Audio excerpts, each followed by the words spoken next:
สำบายดีพี่น้องมื้อนี้แอเล็กซ่าก็ได้มาถึงร้านอาหารทัพพิกาอยู่หลวงพระบางพากันมาเที่ยวกับแม่น้องสาวผัวเพิ่นแล้วก็เอื้อยกับหลานชายเนาะ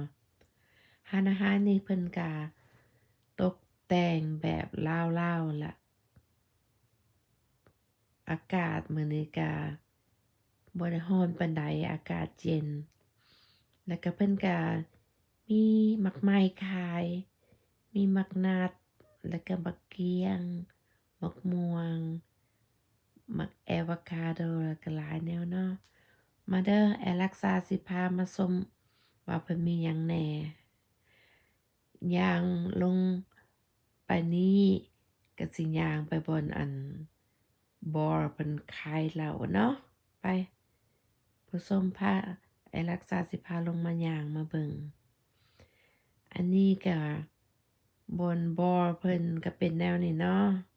ก็แบบบ่ออยู่อเมริกาหั่นล่ะเพิ่นตกแต่งต่างเพิ่นก็มีเหล้ามีเบียร์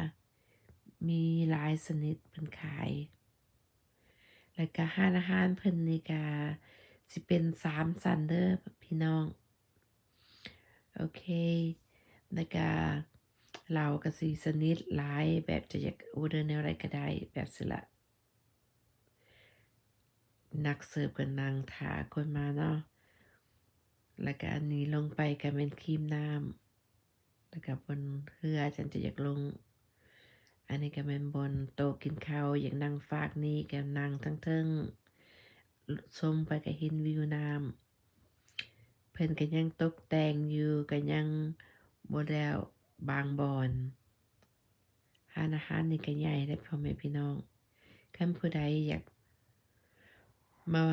ยามเมืองลาวหรือมาหลวงพระบางนี่ก็อย่าลงมาแวะร้านทับพิกาเด้อฝากนี่เพิ่นก็มีบนนั่งทั้งหลุมเนาะฝากนี่ก็นั่งคักได้พ่อแม่พี่น้องบอนกินข้าวเพิ่นก็นั่งเป็นหมอนอยู่ทั้งลมให้นั่งชมวิวคันพ่อแม่พี่น้องอยากนั่งฝากโต๊ะบ่ฝากอันลุมก็ได้เอาเลือกเอาไอ้รักษาก็อย่ามาถ่ายวิวให้พ่อแม่พี่น้องเบิ่งเนาะคันผู้ใดมีโอกาสมาหลวงพระบางอย่าลงมาอุดหนุนเพิ่นในห้านทับพิกาโอเคพ่อแม่พี่น้องขอบใจเด้อ follow แอรักษาแล้วก็เบิ่งวิดีโอคลิปหน้าพบกันใหม่